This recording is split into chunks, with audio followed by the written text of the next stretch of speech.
Welcome back to our channel simply studies with जैल्शा। तो देखो, आज की क्लास में हम डिजिटल इलेक्ट्रॉनिक्स को स्टार्ट भी करेंगे एंड यहीं पे आज की क्लास में हम इसको पूरा कंप्लीट करने वाले हैं। ठीक है, जितने आपके इंपॉर्टेंट यहाँ पे टॉपिक्स बनते हैं डिजिटल इलेक्ट्रॉनिक्स को, उसको हम यहाँ पे कवर करने वाले हैं क्योंकि एग्जाम काफ़ी नज़दीक है आपका। तो यहाँ पे अगर मैं सिंगल सिंगल टॉपिक स्टार्ट करूंगी तो काफ़ी टाइम लग जाएगा। ठीक है, तो इसीलिए डिजिटल इलेक्ट्रॉनिक्स के जितने भी इंपॉर्टेंट टॉपिक्स है जो है आपके कॉम्बिनेशनल सीक्वेंशियल सर्किट्स है, एनकोडर डिकोडर कैसे डिज़ाइन करते हैं, मल्टीप्लेक्सर डीमल्टीप्लेक्सर क्या होता है, और आपके एडर सब्ट्रैक्टर के बारे में, full adder, half adder, full subtractor, half subtractor. उसके अलावा मैं बात कर रही हूँ कि फ्लिप फ्लॉप कौन कौन से होते हैं, मास्टर स्लैव फ्लिप फ्लॉप क्या होता है, एंड कंप्यूटर कोड से हम इसकी स्टार्टिंग करेंगे। ठीक है, तो ये सारे टॉपिक हम आज ही की क्लास में कवर करेंगे। एंड बूलियन अलजेब्रा और नंबर सिस्टम की क्लास आपकी हो चुकी है,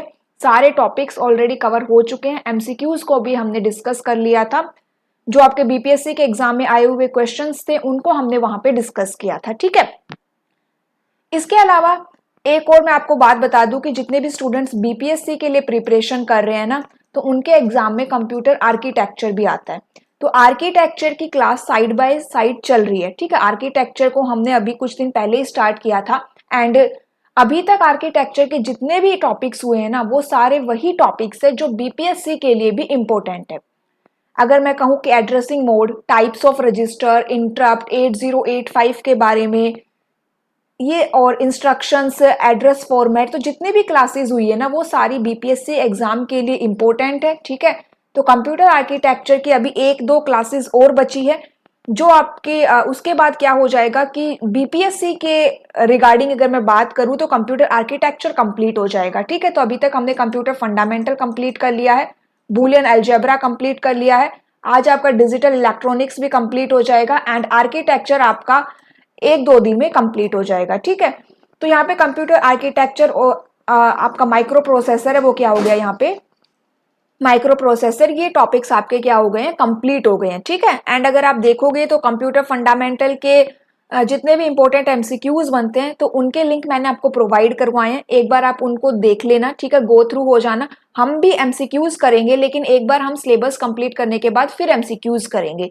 लेकिन चैनल के ऊपर एमसीक्यूज अपलोडेड है तो इसीलिए मैं आपको पहले उनका लिंक दे रही हूँ जिससे कि आपकी साइड बाय साइड प्रैक्टिस होती रहे। उसी तरह से माइक्रो प्रोसेसर के भी एमसीक्यूज अवेलेबल है। ठीक है, एंड आपका बूलियन अलजेब्रा के एमसीक्यूज भी ऑलरेडी अवेलेबल है। तो ये तो हो गई हमारी कुछ इन्फॉर्मेशन जो मुझे आपको बतानी थी। ठीक है, तो कहने का मतलब ये है कि आपके जो जो सब्जेक्ट्स कवर होते जा रहे हैं आप साथ साथ में उनके एमसीक्यूज करते रहिए। एमसीक्यूज चैनल पे अवेलेबल है एंड ये एमसीक्यूज आपके जो आपका बीपीएससी ट्री 2 का एग्जाम हुआ था उसके लिए और जो एचटेट का एग्जाम हो रहा था उस टाइम पे वो क्लासेस दी गई थी। ठीक है, तो चलिए अभी हम स्टार्ट करेंगे क्या, हमारी डिजिटल इलेक्ट्रॉनिक्स को हम स्टार्ट करेंगे एंड अगर आपको कोई भी डाउट है तो आप कमेंट करके पूछ सकते हैं।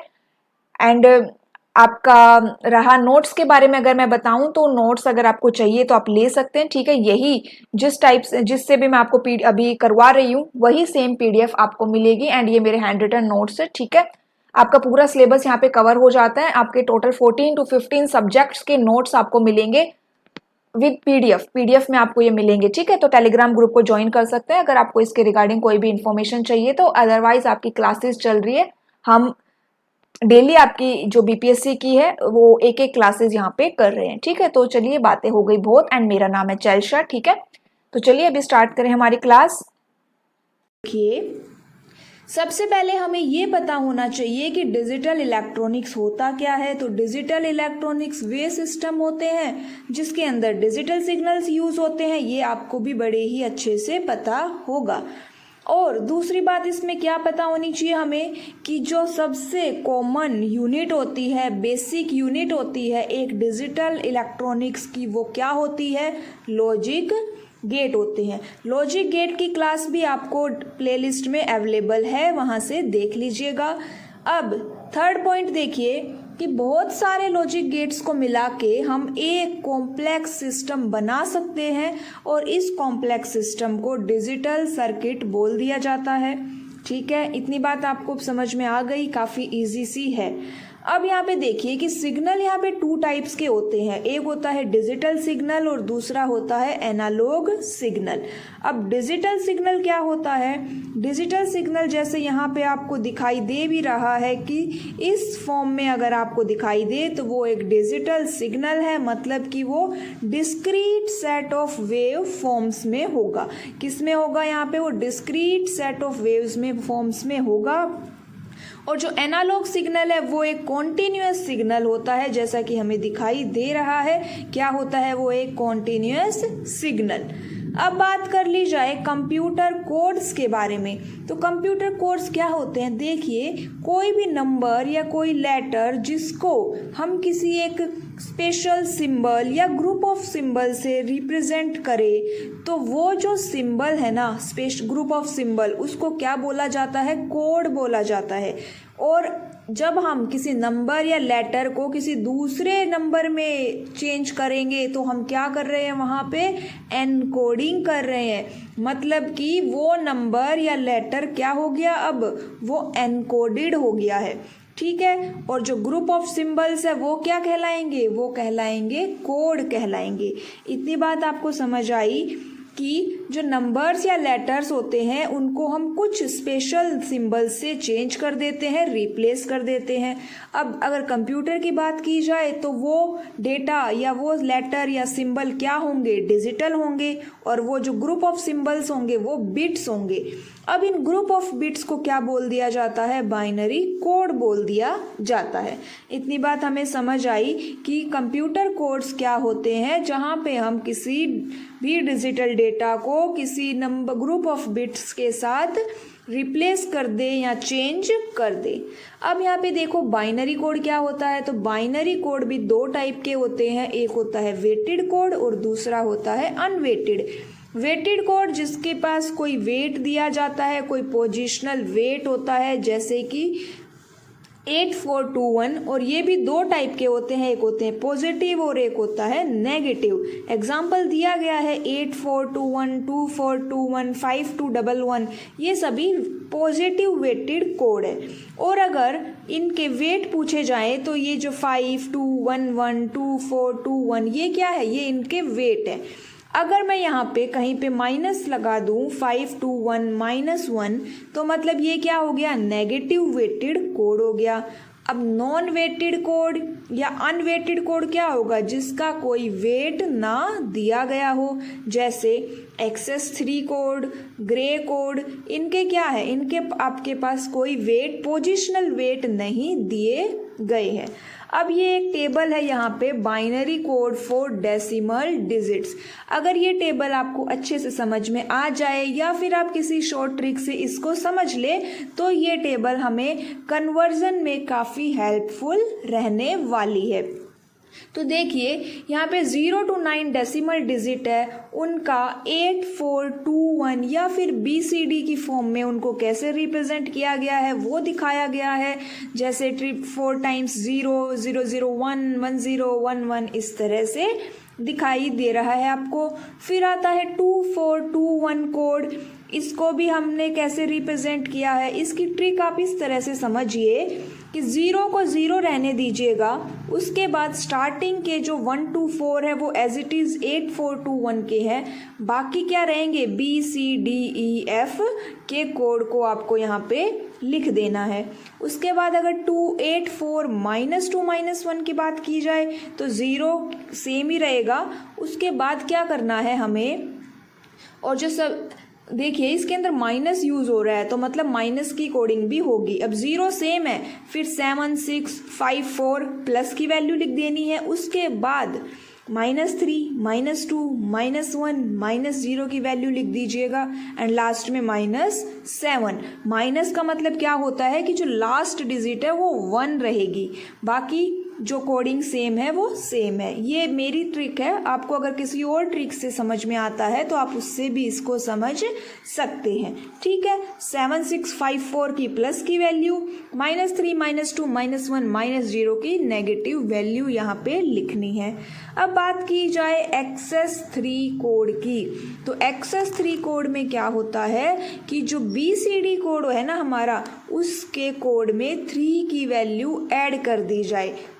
मतलब जो 0 डेसिमल डिजिट है उसमें अगर 3 ऐड कर दिया जाए तो क्या बनेगा 3, मतलब क्या लिखना है अब हमें यहाँ पे 3 का कोड।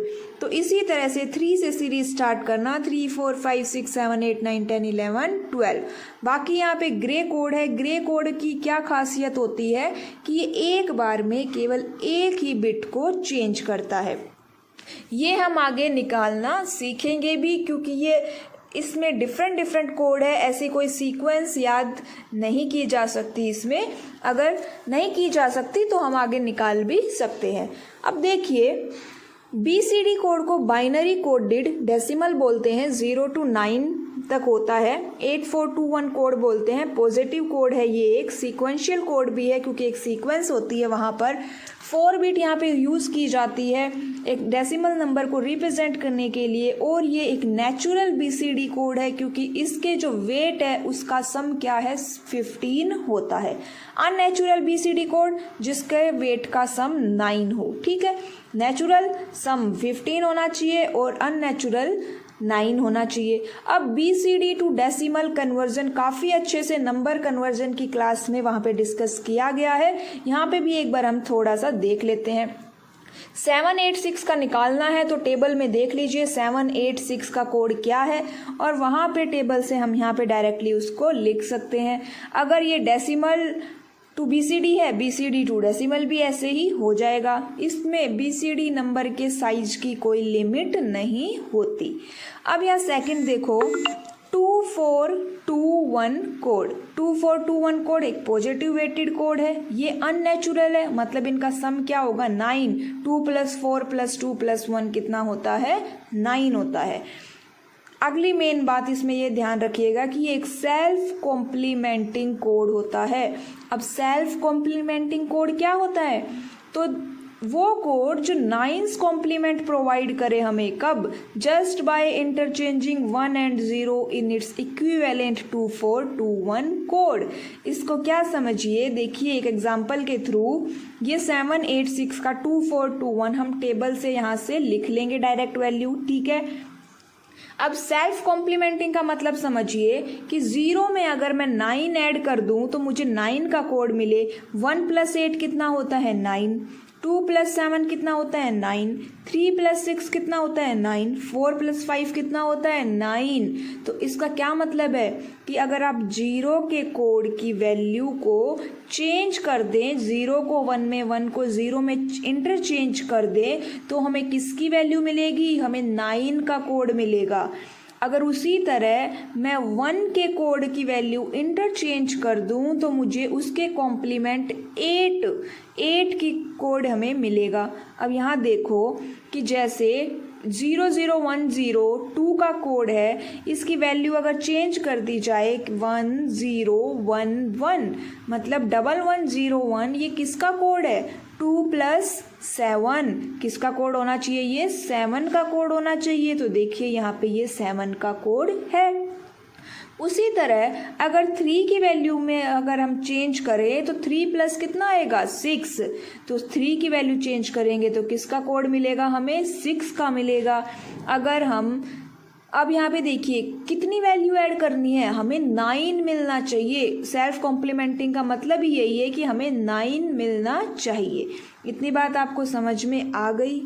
अब आगे देखते हैं हम 84 - 2 - 1 कोड। ये एक नेगेटिव वेटेड कोड है, अननेचुरल BCD कोड है, और ये भी एक सेल्फ कॉम्प्लीमेंटिंग कोड है। 786 है, इसकी टेबल से हम 786 की वैल्यू यहाँ पे डायरेक्टली लिख सकते हैं, इसीलिए वो टेबल हमें अच्छे से समझ में आनी चाहिए। अब आता है XS3 कोड। XS3 कोड भी डेसिमल नंबर को एक्सप्रेस करने के लिए ही होता है। अब ये XS3 कोड कैसे फाइंड आउट किए जाएंगे कि आप BCD कोड में क्या ऐड कर दिया जाए, 3 ऐड कर दिया जाए, या 3 की वैल्यू 001 को अगर 0011 को ऐड कर दिया जाए। सीक्वेंशियल कोड होता है और ये भी सेल्फ कॉम्प्लीमेंटिंग कोड होता है। जैसे 3 2 1 BCD कोड है, या तो इन सभी 3 और 2 और 1 में 3 3 3 ऐड कर दिया जाए, या फिर इसका बाइनरी कन्वर्जन किया जाए। तो यहाँ पे हम इसका क्या करेंगे फिर एडिशन। तो देखिए कैसे होता है एडिशन। 0 + 0 कितना होता है 0, 0 + 1 1, 1 + 0 1 और 1 + 0 कितना होता है 1 0, जहाँ पे 1 क्या हो जाती है कैरी और 0 क्या हो जाता है हमारा रिजल्ट में ऐड। तो 1 + 1 0, 1 कैरी है ऊपर चली गई, फिर 1 + 0 1, 1 + 1 0 और 1 कैरी, 1 + 0 1, 1 + 0 फिर से 1, 0 + 0 0, 0 + 1 1, 1 + 1 0 and 1 कैरी, 1 + 0 1 and 0 + 1 कितना 1, 0 + 0 0, 1 + 1 0, 1 कैरी, 1 + 1 10 एंड 10 + 1 11, तो 1 कैरी चली गई, 1 + 0 + 0 1 एंड 0 + 0 0। तो इस तरह से क्या कर लेंगे हम एक्सेस 3 को फाइंड आउट कर लेंगे। अब सबसे इम्पोर्टेंट ग्रे कोड की बात करते हैं। ये एक 4 बिट कोड और अनवेटेड कोड होता है। ये अर्थमेटिक कोड नहीं होता, इसका मतलब इसमें कोई स्पेसिफिक वेट असाइंड नहीं किया जाता। अभी हमने पहले भी देखा कि इसके अंदर हर एक बार में एक ही बिट चेंज होती है, इसीलिए इसको यूनिट डिस्टेंस कोड भी बोल दिया जाता है। एक साइक्लिक कोड भी बोल देते हैं इसको, मिनिमम एरर कोड भी कहते हैं, लाइट वेट कोड होता है, और इसके अलावा रिफ्लेक्टेड बाइनरी कोड भी इसको कहा जाता है। अब अगर बात की जाए binary to gray code converter, तो इस फिगर को ध्यान से समझिएगा, इसी से हम इजीली फाइंड आउट कर सकते हैं। हम 4 बिट बाइनरी को 4 बिट ग्रे में कन्वर्ट कर रहे हैं। तो ABCD यहाँ पे मेरी 4 बिट्स हैं, ठीक है। मान लीजिए 4 बिट में यहाँ पे 1 0 1 1 ले लेती हूँ। अब क्या करना है, पहली बिट 1 को एज इट इज़ नीचे रख देना है। कितने एक्सोर गेट यहाँ पे यूज़ होंगे, जितनी बिट का कोड निकालना है उससे एक कम। 4 का निकालना है तो 3 एक्सोर गेट, 3 का निकालना है तो 2 एक्सोर गेट, और 2 का निकालना है तो 1 एक्सोर गेट यहाँ पे यूज़ होगा। अब 1 एज इट इज़ लिख लिया। अब सेकंड बिट के लिए देखिए B 0 लिखा मैंने सेम, उसके बाद A बिट है वो क्या है 1, 1 + 0 का एक्सोर कर दीजिए, कितना आएगा। अब इसके लिए आपको एक्सोर गेट की ट्रूथ टेबल पता होनी चाहिए, आप लॉजिक गेट में देख सकते हैं। फिलहाल के लिए जान लीजिए कि जो एक्सोर गेट होता है उसके अंदर 1 + 0 या 0 और 1 इनकी वैल्यू क्या होती है 1 होती है, बाकी के लिए ये 0 रहता है। तो यहाँ पे 1 और 0 को अगर एक्सोर किया जाए तो क्या निकलेगा यहाँ पे 1, ठीक है।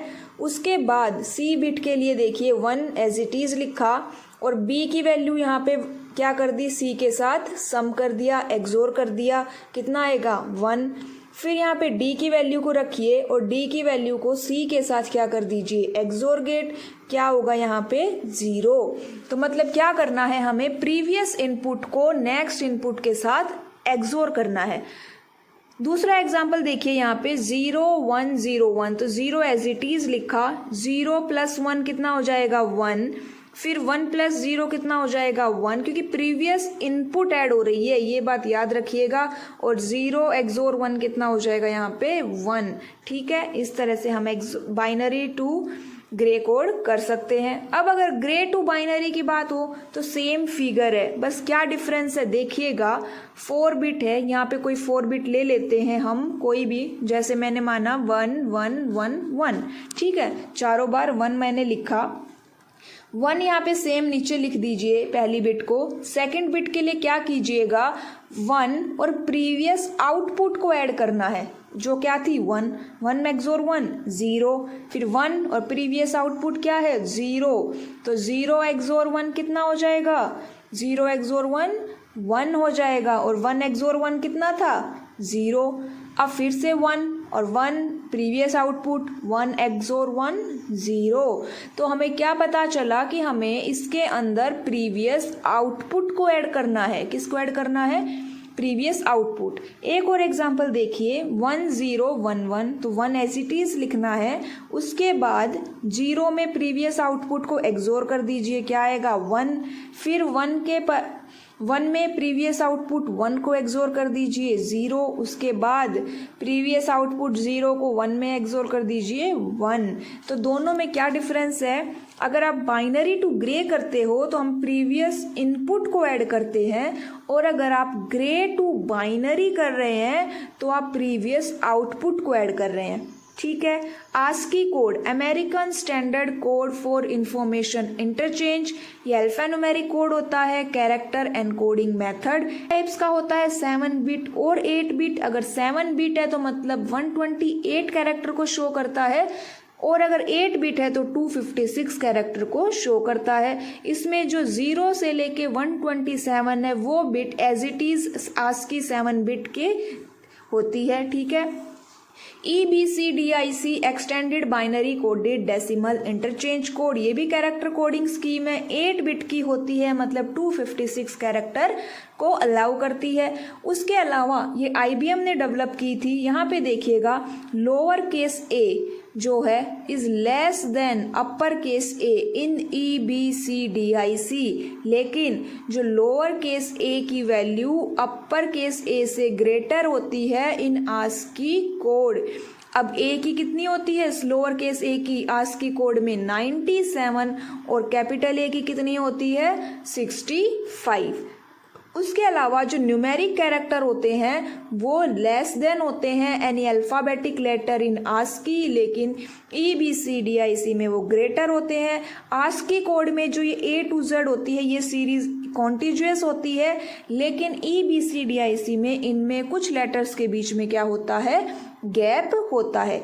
अब क्या होते हैं ये सर्किट? तो ये जो सर्किट होते हैं ये लॉजिक गेट्स को कंबाइन करके बनाए जाते हैं। जैसे कि इस डायग्राम में दिख रहा है आपको, इसमें n इनपुट और n आउटपुट वैल्यू होती है।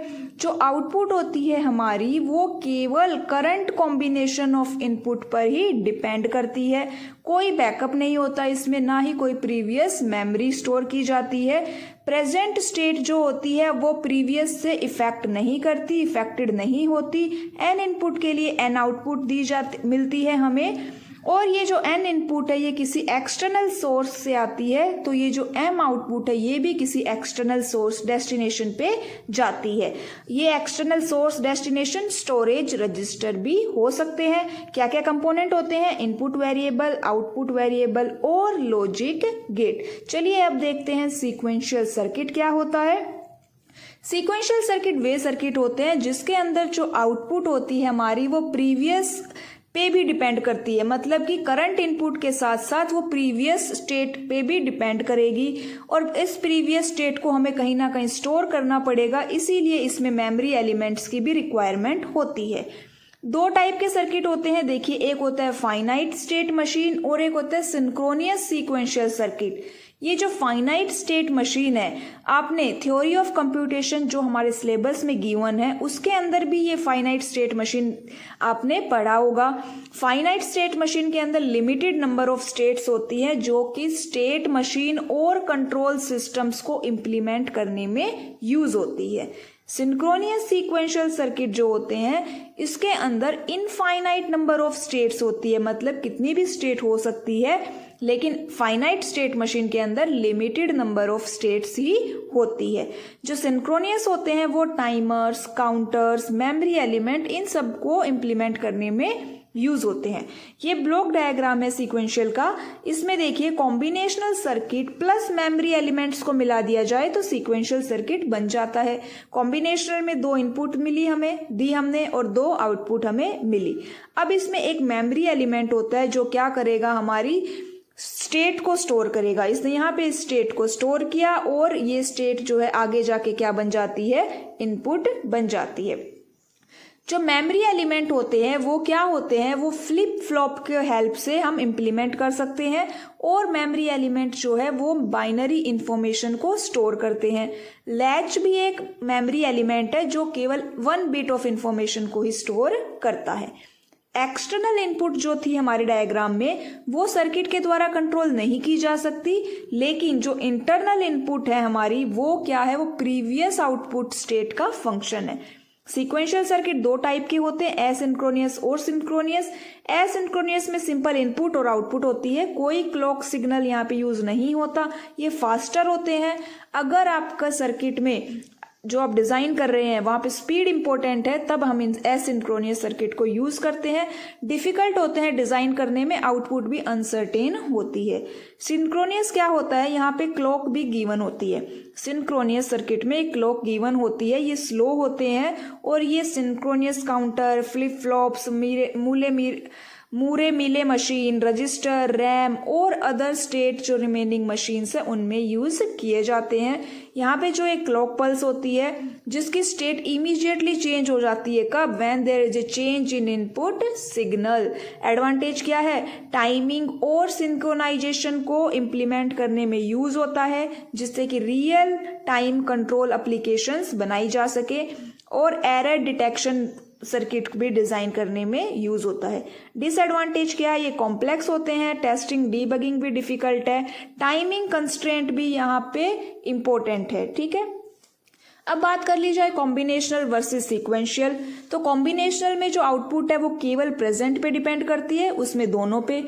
कॉम्बिनेशनल में कोई फीडबैक की रिक्वायरमेंट नहीं होती, सीक्वेंशियल में होती है। यहाँ पे कोई मेमोरी एलिमेंट नहीं होता, सीक्वेंशियल में होता है। कॉम्बिनेशनल इजी है डिजाइन यूज हैंडल करने में, सीक्वेंशियल डिफिकल्ट है। कॉम्बिनेशनल में कोई क्लॉक सिग्नल नहीं होता, सीक्वेंशियल में होता है। कॉम्बिनेशनल टाइम पे डिपेंड नहीं करता, सीक्वेंशियल टाइम डिपेंडेंट होता है। कॉम्बिनेशनल का जो बेसिक बिल्डिंग ब्लॉक एलिमेंट है वो है लॉजिक गेट, सीक्वेंशियल का है फ्लिप फ्लॉप। कॉम्बिनेशनल फास्टर होते हैं, वो स्लोअर होते हैं। कॉम्बिनेशनल एक्सपेंसिव होते हैं, लेकिन sequential as comparative to combinational cheaper होते हैं। कॉम्बिनेशनल कहाँ कहाँ पे यूज होता है, adder, half adder, full adder, parity adder, parallel adder, subtractor, half subtractor, full subtractor, ROM, multiplexer, demultiplexer, encoder, decoder, BCD adder, subtractor, ALU, multiplier, comparator में use होता है। और सीक्वेंशियल कहाँ कहाँ यूज होते हैं, serial adder, flip flops, counter, register, error detection, RAM, finite state machine, Moore Mealy machine, इन सब में ये यूज होता है। जो एडर है, एडर मतलब समर मतलब कि क्या, कि एडर या समर मतलब कि वो सर्किट जो किसी भी नंबर्स के एडिशन को परफॉर्म करते हैं। हाफ एडर और फुल एडर दो होते हैं हमारे पास। हाफ एडर क्या होते हैं, हाफ एडर वो सर्किट होता है, वो डिजिटल सर्किट होता है जो केवल दो नंबर्स को ही ऐड करता है। मतलब इसके अंदर केवल दो इनपुट होंगी और दो ही क्या होगी, आउटपुट होगी। और उन इनपुट्स के बीच में ये कौन सा ऑपरेशन परफॉर्म करता है, और ऑपरेशन। इनको ओगेंट एंड एडेंट बिट्स भी बोल देते हैं, जो कि इनपुट स्टेट्स होती है। और कैरी एंड सम, ये क्या हो गई, आउटपुट स्टेट्स हो गई। जैसे ए और बी इनपुट है यहाँ पे, सम और कैरी क्या है, आउटपुट है। ट्रूथ टेबल देखिए, दो इनपुट है, मतलब कितने कॉम्बिनेशन बनेंगे, 4 कॉम्बिनेशंस बनेंगे। क्या क्या कॉम्बिनेशन बनेंगे, वो हमारे A B input, sum carry output, 0 0 0 1 1 0 1 1। Simply जैसे हमने बाइनरी एडिशन किया था वही रूल यहाँ पे लगेगा। तो क्या है वो रूल, तो उसमें हमने देखा था कि 1 + 1 करते हैं तभी कैरी आती है। तो देखिए 0 0 पे क्या हो गया, 0 0, 0 1 पे 1 0, 1 0 पे 1 एंड कैरी फिर से 0। लेकिन जब 1 + 1 कर रहे हैं तो क्या मिल रहा है हमें, 1 + 1 कर रहे हैं तो हमें मिलेगा 1 0 1 0, जिसमें 0 सम है यहाँ पे और 1 क्या हो जाएगी, कैरी। ठीक है, अब इनकी सॉफ्ट फॉर्म कैसे निकालेंगे, तो देखिए जब हमारी इनपुट डिफरेंट है तो आउटपुट 1 मिल रही है, लेकिन जब इनपुट सेम है तो आउटपुट 0 मिल रही है। इसका मतलब ये एक एक्सोर गेट है, A XOR B, A bar B plus A B bar, और कैरी में सिंपली ए बी पे हमें 1 मिल रहा है। अब इनका सर्किट डिजाइन करें तो सिंपली सम का सर्किट क्या था, ए एक्सोर बी, आप डिजाइन कर सकते हो लॉजिक गेट्स, और कैरी में ए बी एंड गेट का यूज हो रहा है। हाफ एडर लॉजिक सर्किट में क्या करना है, दोनों को कंबाइन कर देना यहाँ पे, और सिंपली हमें क्या मिल जाएगा, एक half adder logic circuit. Full adder की बात कर ली जाए तो हाफ एडर केवल 2 नंबर्स को ऐड करता था। ये इसका एक ड्रॉबैक था, इसीलिए क्या आया, फुल एडर आया जो कि 3 बिट्स को ऐड करता है, ए बी और एक इसमें क्या होती है, कैरी सी।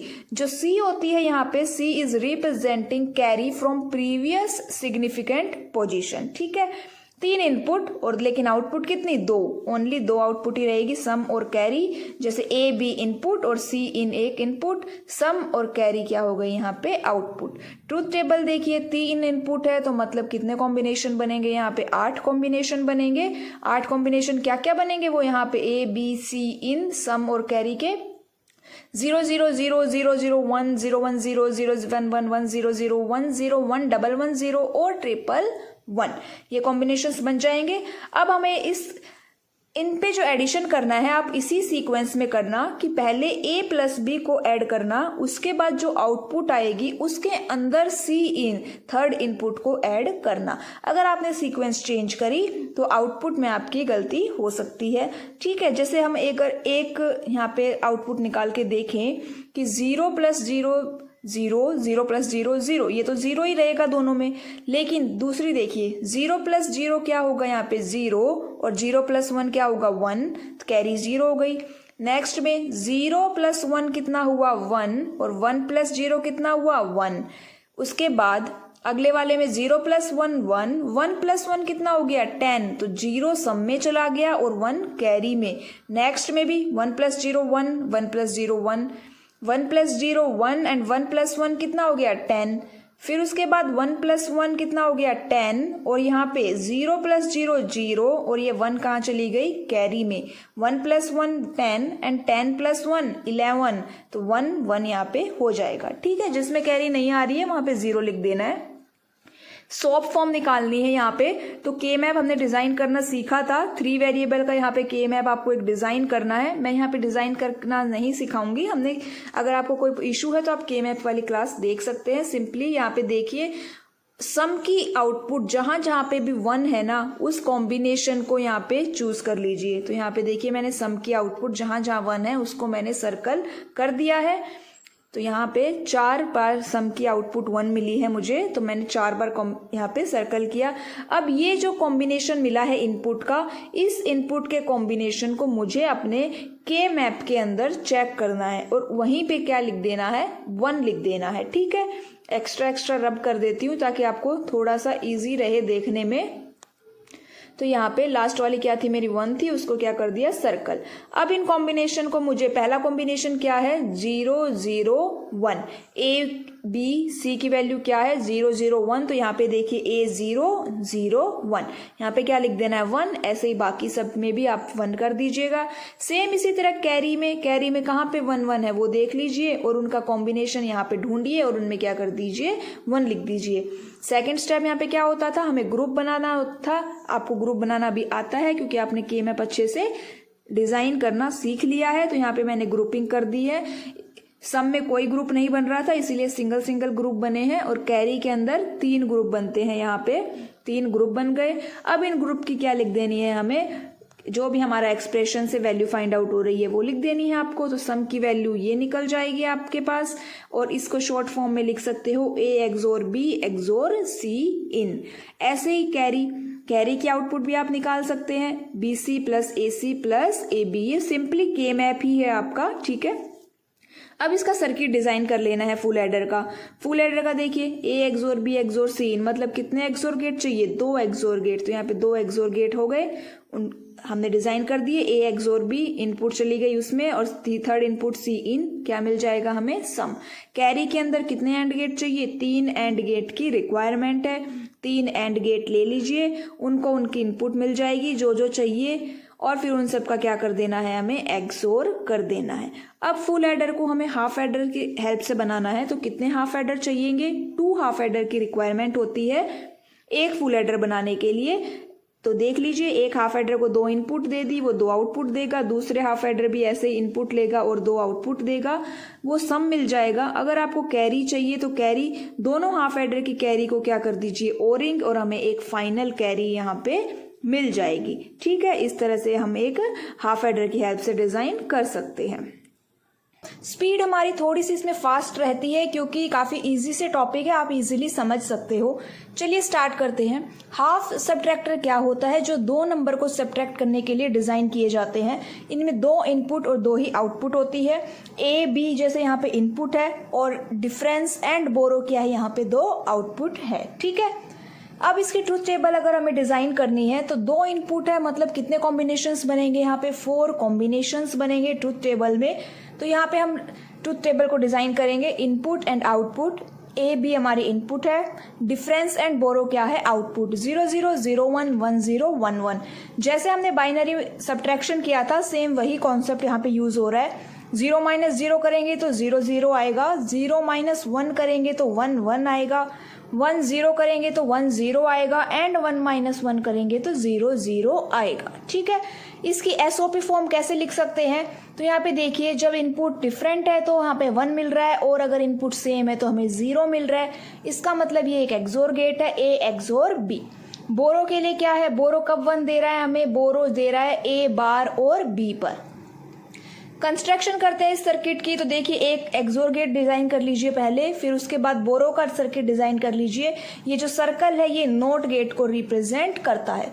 दोनों गेट को कंबाइन कर देंगे, दोनों ऊपर वाले गेट को, तो हमें क्या मिल जाएगा? Half subtractor. अब बात कर लेते हैं फुल सब्ट्रैक्टर की। तो हाफ सब्ट्रैक्टर के अंदर क्या ड्रॉबैक था कि केवल वो दो नंबर्स को ही सब्ट्रैक्ट करता था, इसीलिए फुल सब्ट्रैक्टर आया। यहाँ पे 3 बिट्स को, 3 नंबर्स को हम सब्ट्रैक्ट कर सकते हैं, ए बी और सी। ए माइनेंड, बी सब्ट्रीहैंड एंड सी क्या है? बोरो। आउटपुट यहाँ पे दो ही रहेगी, डिफरेंस एंड बोरो। ये इसका ब्लॉक डायग्राम है। ए बी और बोरो इन 3 इनपुट है यहाँ पर। डिफरेंस एंड बोरो आउट क्या है? हमारी यहाँ पे 2 आउटपुट है। ट्रूथ टेबल के अंदर 8 कॉम्बिनेशंस बनेंगे, यहाँ पे 2 की पावर 3 से निकले हैं। हमने यहाँ पे 8 कॉम्बिनेशंस लिख लिए। अभी तक आपको समझ में आ गया होगा कि हम 8 कॉम्बिनेशंस यहाँ पे कैसे लिखते हैं।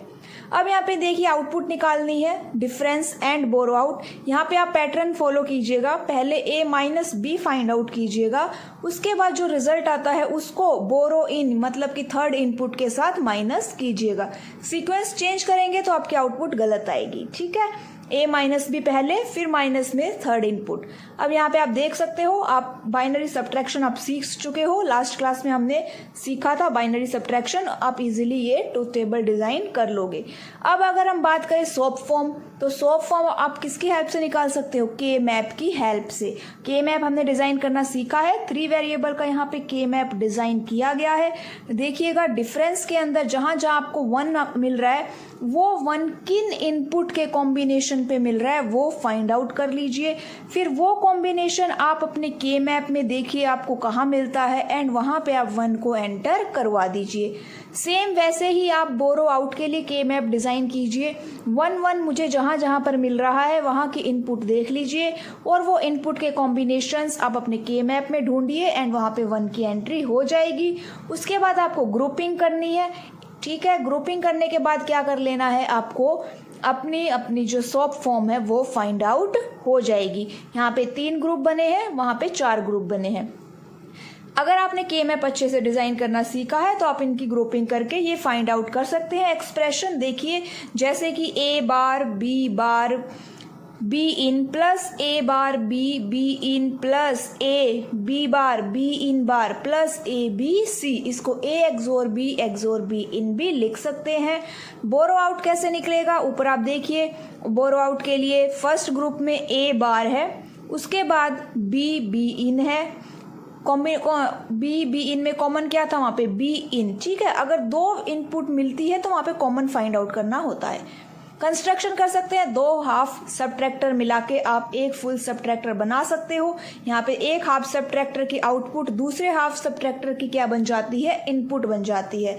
और बोरो आउट निकालने के लिए क्या करिएगा? जो दोनों हाफ सब्ट्रैक्टर है उनकी जो बोरो आई है, उनकी जो बोरो है उनको क्या कर देना है? ओरिंग कर देना है और आपको क्या मिल जाएगी? कंप्लीट जो फाइनल बोरो है वो मिल जाएगी। ठीक है, इजी है डिजाइन करना। अगर हम इनको एक्सोर गेट की हेल्प से डिजाइन करना चाहें तो देखिए, A XOR B in 2 XOR gate की रिक्वायरमेंट थी, हम वहां पे निकाल लेंगे, जो कि डिफरेंस का लिए सर्किट था, डिफरेंस के लिए सर्किट में था। और दूसरा बोरो आउट के लिए कितने एंड गेट चाहिए? बोरो आउट के लिए 3 एंड गेट चाहिए, तो यहाँ पे 3 एंड गेट लगाइएगा। जिसको जो इनपुट चाहिए वो इनपुट मिलेगी एंड लास्ट में तीनों को क्या कर देंगे, एक्सओरिंग कर देंगे। ठीक है, डिकोडर क्या होते हैं? डिकोडर एक कॉम्बिनेशनल सर्किट ही होता है जो क्या करता है कि बाइनरी इंफॉर्मेशन को 2 की पावर n आउटपुट लाइंस में कन्वर्ट कर देता है। बाइनरी इंफॉर्मेशन यहाँ पे क्या होती है? बाइनरी इंफॉर्मेशन यहाँ पे n इनपुट लाइन होती है। बाइनरी इंफॉर्मेशन मतलब किसकी फॉर्म में होगी?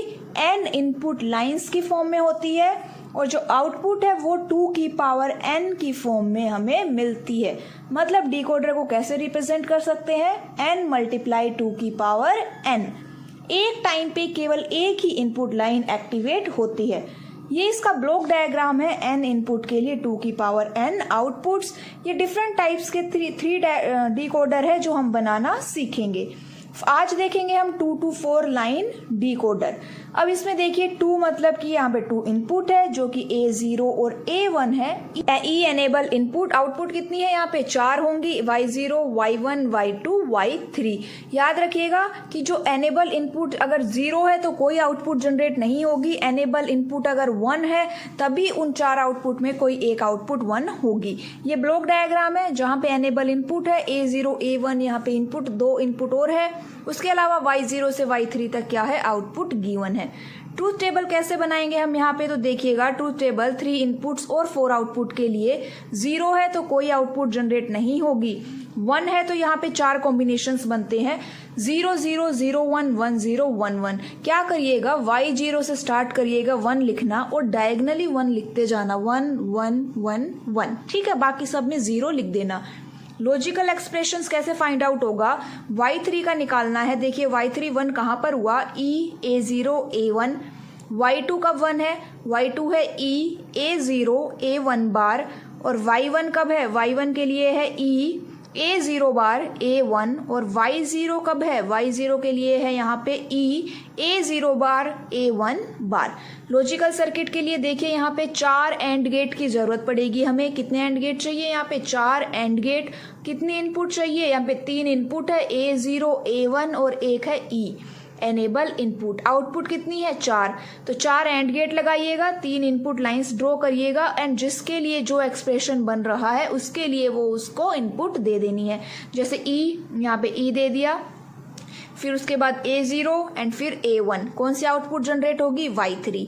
Y2 के लिए बात करें तो Y2 के लिए क्या है? पहले है E, उसके बाद है A0 फिर A1 बार है। तो यहाँ पे जो ये सर्कल है ये नोट गेट को रिप्रेजेंट कर रहा है एंड Y2 जनरेट हो जाएगा। ऐसे ही Y1 और Y0 हो जाएंगे।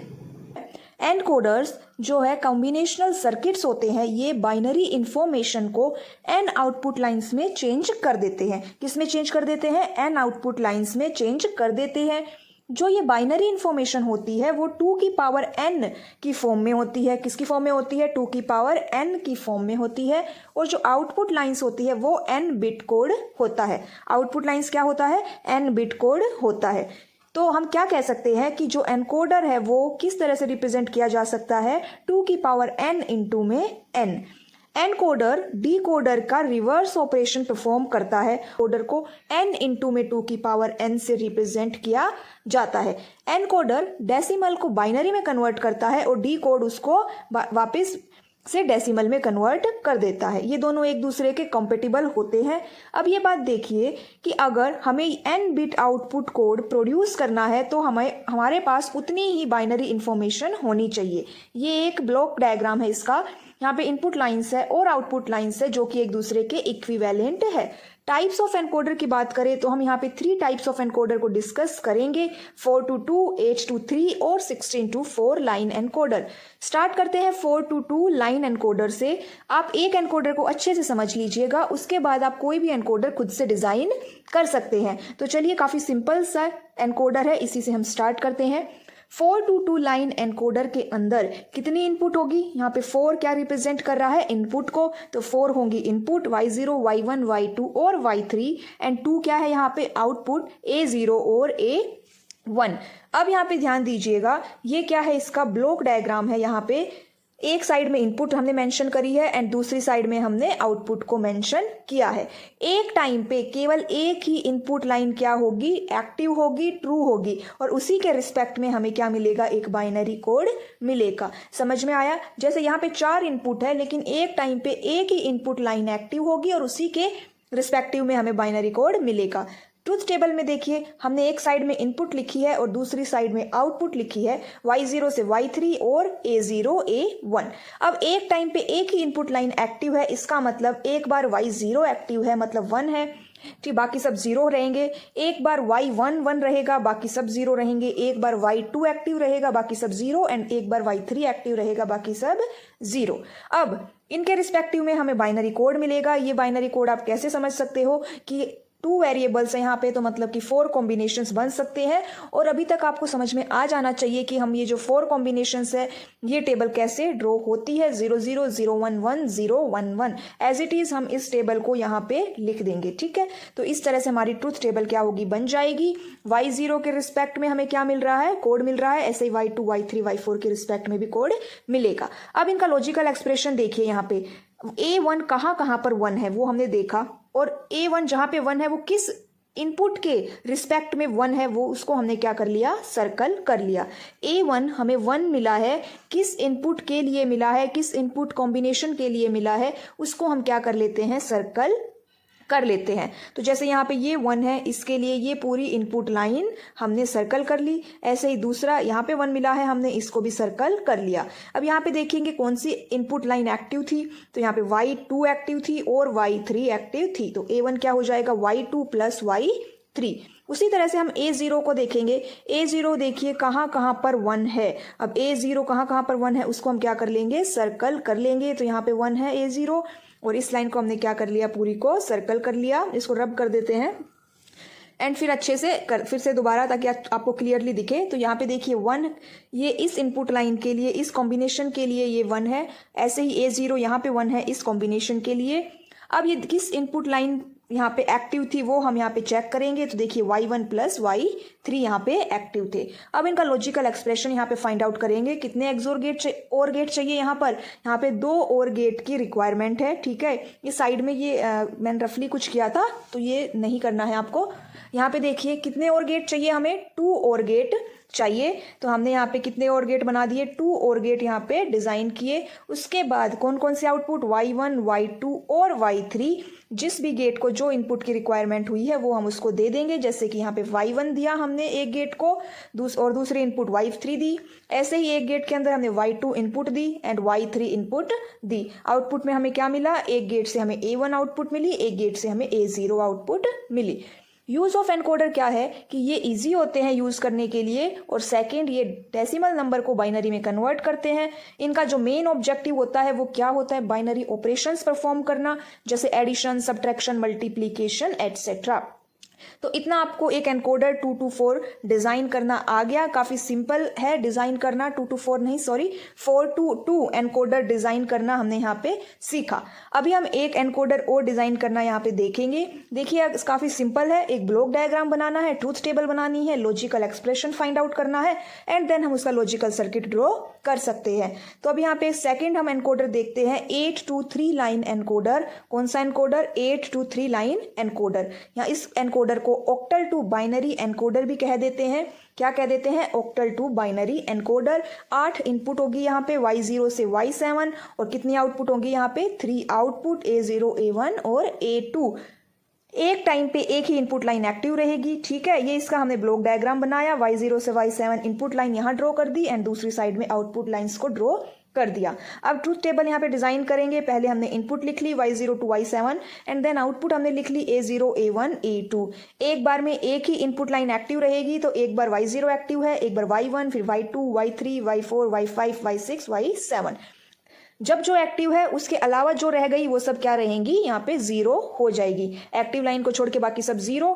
ये a2 a1 0, यहाँ पे 3 वेरिएबल है, मतलब 8 कॉम्बिनेशंस बनेंगे। एंड 8 कॉम्बिनेशंस की टेबल कैसी होती है, कौन कौन से कॉम्बिनेशन होते हैं वो हम यहाँ पे जिस सीरीज में हमें लिखना होता है। आपको समझ में आ गया होगा कि हम किस सीरीज में लिखते हैं, जैसे 000, 001, 010, 011, 100, 101, 111, और 111 इसी सीरीज में हम इस कॉम्बिनेशन को लिखते हैं और एज इट इज उसी कॉम्बिनेशन को हम यहाँ पे क्या करेंगे, इस टेबल के अंदर लिख लेंगे। ठीक है, अगर ये कॉम्बिनेशन आपको अच्छे से याद होंगे तो आपका टाइम काफी सेव हो जाएगा, आप इजिली ट्रूथ टेबल को डिजाइन कर लेंगे।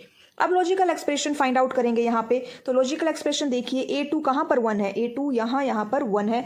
अब ये किस इनपुट लाइन के लिए, किस कॉम्बिनेशन के लिए 1 है, वो यहाँ पे हमने चेक किया कि इस इनपुट लाइन के लिए ये 1 है और यहाँ पे हम लिखेंगे A2 is equal to Y4 plus Y5 plus Y6 plus Y7। ऐसे ही A1 देखेंगे, A1 किस इनपुट लाइन के लिए 1 हुआ है, तो यहाँ पे देखिए ये हुआ है Y2 plus Y3 plus Y6 plus Y7। ऐसे ही A0 को फाइंड आउट करेंगे, A0 कहाँ पर 1 हुआ है और कौन सी इनपुट लाइन वहाँ पे एक्टिव रही है, तो यहाँ पे रही है active Y1 plus Y3 plus Y5 और प्लस Y7। तो ये हो गया लॉजिकल एक्सप्रेशन, हम ऐसे फाइंड आउट कर लेंगे। अब हम क्या करेंगे, इसका लॉजिकल सर्किट ड्रॉ करेंगे। हमें ऊपर देखा हमने कितने कॉम्बिनेशन बन रहे हैं, यहाँ पे 3 कॉम्बिनेशन, A2, A1 और A0। तो मतलब कितने और गेट की रिक्वायरमेंट है, यहाँ पे 3 और गेट की रिक्वायरमेंट है। हमने ड्रॉ कर दिए 3 और गेट।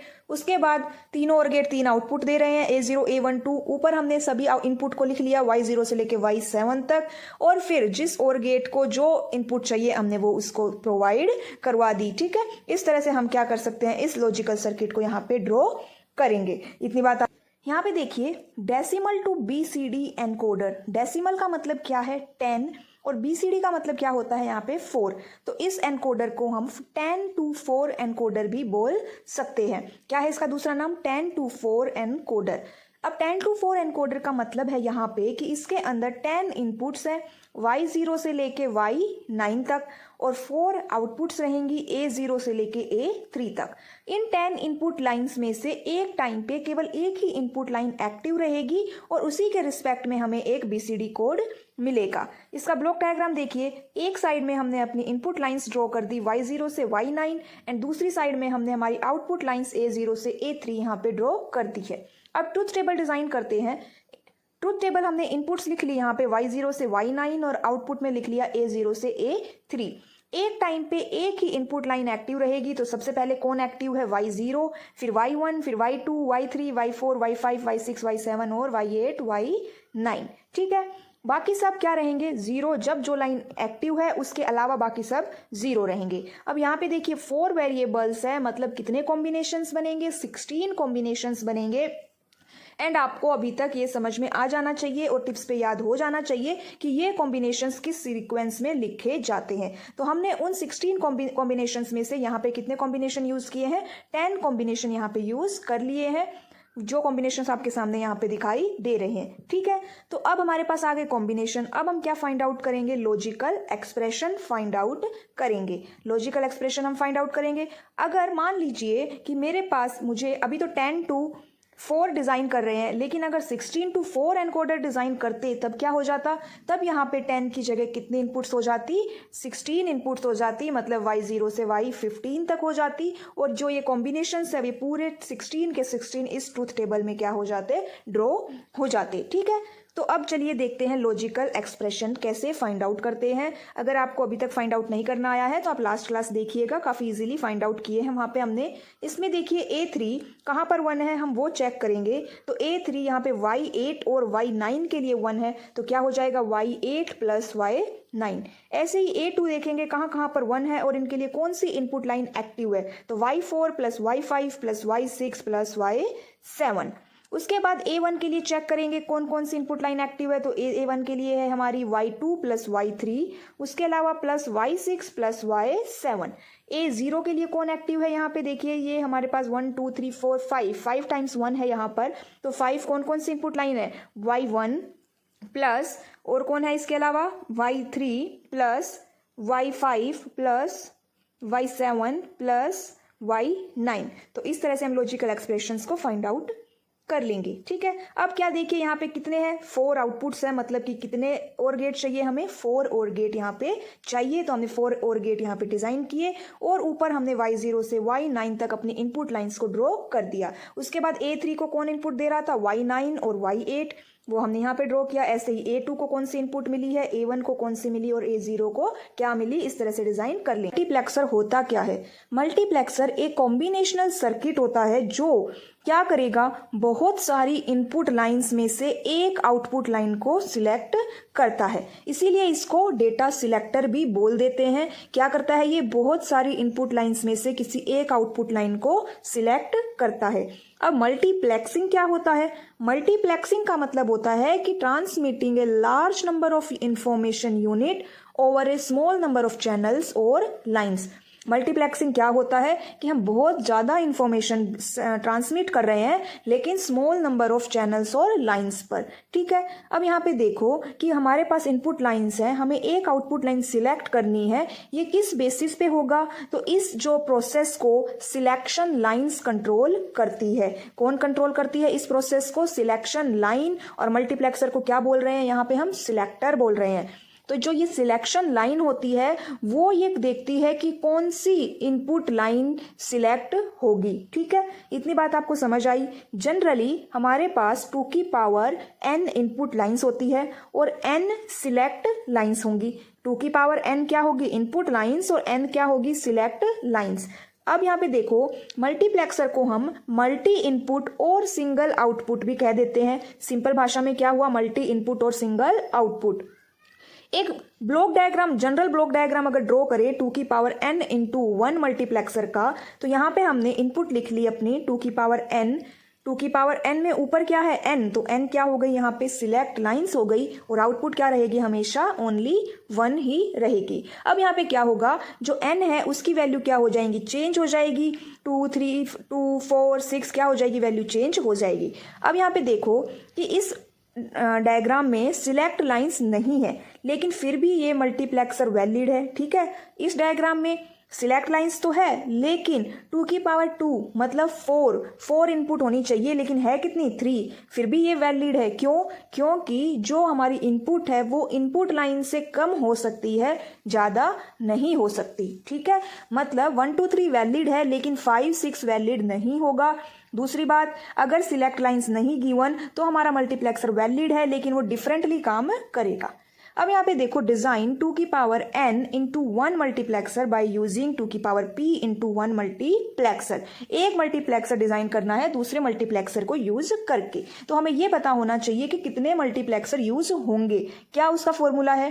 तो यहाँ पे फॉर्मूला है कि 2 की पावर n को डिवाइड कर देंगे किससे? 2 की पावर p से डिवाइड कर देंगे। कब तक डिवाइड करना है? जब तक आपको 1 नहीं मिल जाता या फिर कोई स्मॉलर नंबर नहीं आ जाता। एग्जाम्पल देखिए यहाँ पे कि 8 इंटू 1 मल्टीप्लेक्सर को डिजाइन करना है 2 इंटू 1 मल्टीप्लेक्सर को यूज करके। अब फाइंड आउट करेंगे कितने 2 इंटू 1 मल्टीप्लेक्सर चाहिए। तो देखिए 8/2 is equal to 4, 4/2 is equal to 2, 2/2 is equal to 1। तीनों को कंबाइन कर देंगे, 4 + 2 + 1 कितना हो जाएगा? 7। मतलब 7 2 इंटू 1 मल्टीप्लेक्सर हमें चाहिए एक 8 इंटू 1 मल्टीप्लेक्सर को बनाने में। सेकेंड है 256 इंटू 1 मल्टीप्लेक्सर डिजाइन करना है 8 इंटू 1 मल्टीप्लेक्सर यूज करके।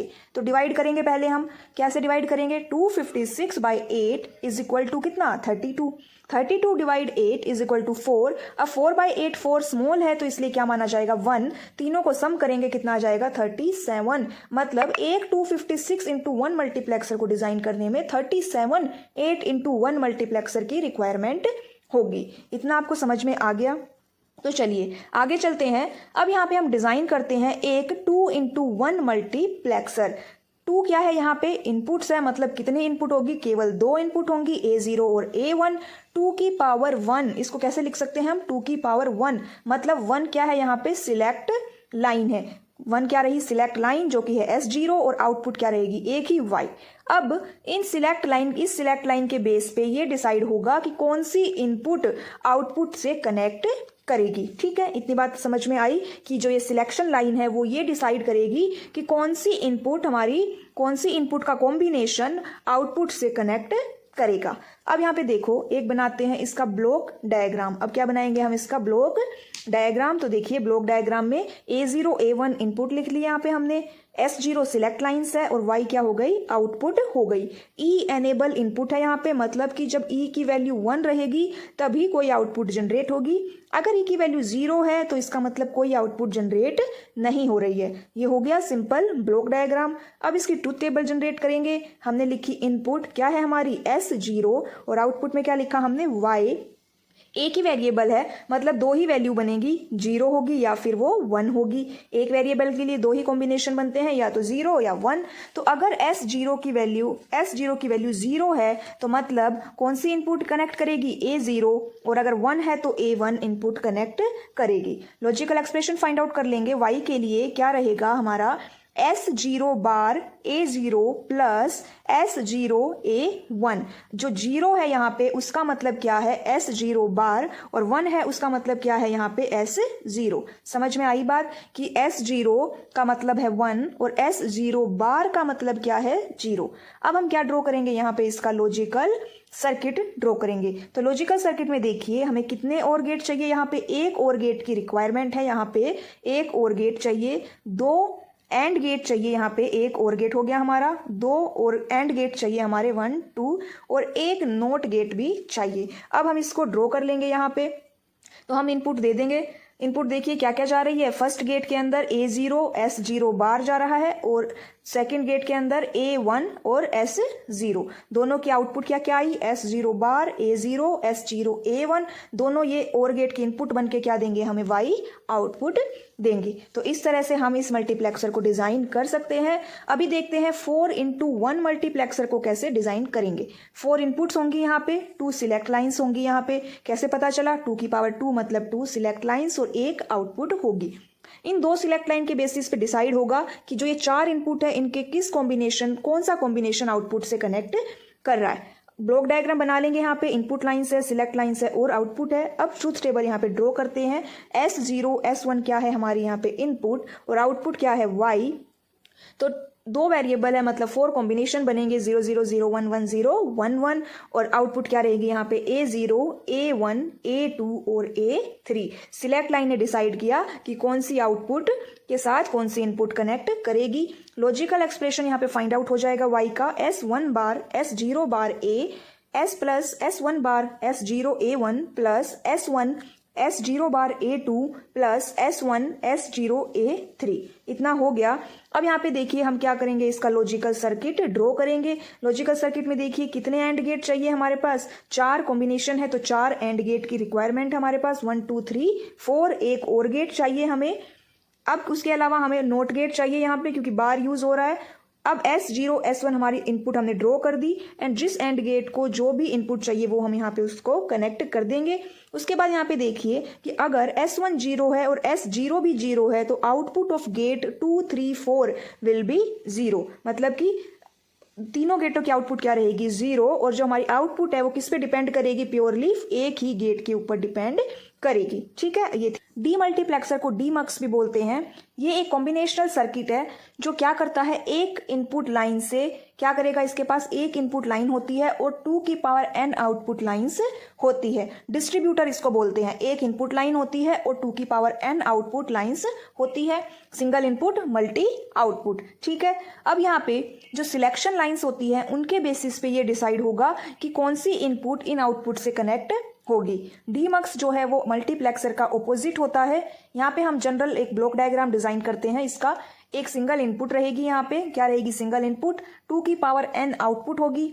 ये जो n है, n क्या है यहाँ पे, ये सिलेक्ट लाइंस है। ये 1 इंटू 2 की पावर n डी मल्टीप्लेक्सर का ब्लॉक डायग्राम है। n की वैल्यू यहाँ पे 2 4 6 8 चेंज होती रहेगी, तो n की वैल्यू जो होगी उसके अकॉर्डिंग मल्टीप्लेक्सर डी मल्टीप्लेक्सर का नाम चेंज हो जाएगा। अब डिजाइन करते हैं 1 इंटू 2 डी मल्टीप्लेक्सर। तो यहाँ पे देखिए कितने आउटपुट होगी, 1 इंटू 2 में 2 आउटपुट्स होंगी। क्या क्या, Y0 और Y1 क्या है हमारी आउटपुट। एक सिलेक्ट लाइन होगी, क्यों, क्योंकि 2 की पावर n है इसीलिए n की वैल्यू यहाँ पे 1 है, और एक ही इनपुट होगी जो कि है A। ब्लॉक डायग्राम बनाएंगे। यहाँ पे A इनपुट है, Y1 Y0 आउटपुट, और S0 क्या है, select lines. Enable E input रहेगी, इसकी वैल्यू जब 1 होगी तभी आउटपुट जनरेट होगी। ट्रूथ टेबल देखिए, S0 इनपुट है, Y0 Y1 यहाँ पे आउटपुट हो गई। S0 एक सिंगल वेरिएबल है, मतलब केवल दो ही कॉम्बिनेशन बनेंगे, 0 और 1। जब S0 की वैल्यू 0 होगी तब Y0 के पास क्या जाएगी, इनपुट A जाएगी, और अगर S0 की वैल्यू 1 है तो मतलब Y1 के पास क्या करेगी, इनपुट A कनेक्ट करेगी। ठीक है, इतनी बात आपको समझ में आई कि एक टाइम पे इनपुट एक ही आउटपुट के साथ कनेक्ट होगी। अब लॉजिकल एक्सप्रेशन यहाँ पे निकालते हैं Y0 का, तो Y0 का क्या है यहाँ पे S0 बार A, और Y1 का क्या रहेगा S1A। ठीक है, S0A, ठीक है, S1 नहीं है यहाँ पे, S0 है। अब यहाँ पे इसका लॉजिकल सर्किट बन जाएगा, 2 एंड गेट चाहिए, 1 2 जो कि दो आउटपुट जनरेट करेंगे, और इनको इनपुट दे दी हमने S0 बार और A। Y0 को क्या गई, Y0 को इनपुट गई S0 बार और A, और Y1 को जाएगी S0A। ठीक है, इस तरह से हम इनको इनपुट दे देंगे। ये था हमारा डीमल्टीप्लेक्सर 1 into 2। आपको समझ में आ गया होगा, काफी इजी सा होता है इनको डिजाइन करना। अब हम देखते हैं 1 into 4 डीमल्टीप्लेक्सर कैसे डिजाइन होता है। यहाँ पे 4 आउटपुट है, Y0 Y1 Y2 Y3। 2 select lines है, S0 और S1। सिलेक्ट लाइन्स कैसे फाइंड आउट होती है, जो 4 है उसको हमने 2 की पावर में लिख दिया, और 1 क्या रहेगी, इनपुट, जो कि है A।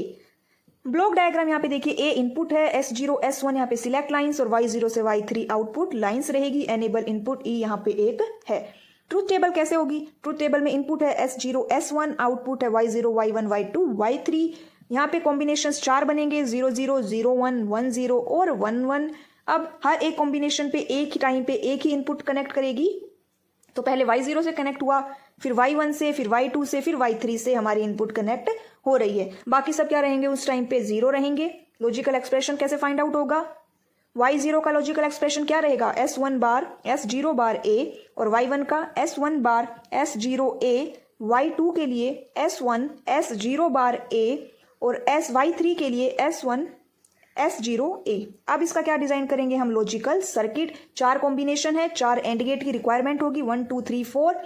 A एक इनपुट हो गई हमारी, S0 S1 सिलेक्ट लाइंस हो गई हमारे पास। अब उन कॉम्बिनेशन से हम देखेंगे कि कौन से कॉम्बिनेशन किस गेट को चाहिए। ठीक है, जो ये नोट गेट है ये इसका कॉम्प्लीमेंट वैल्यू यहाँ पे देगा। उसके बाद Y0 Y1 Y2 3 हमारे पास आउटपुट आ जाएगी। ठीक है, फ्लिप फ्लॉप जो है एक सीक्वेंशियल सर्किट का टाइप है। इससे पहले हमने जितने भी सर्किट देखे वो सब कॉम्बिनेशनल सर्किट के टाइप थे, जैसे adder, subtractor, multiplexer, demultiplexer, encoder, decoder.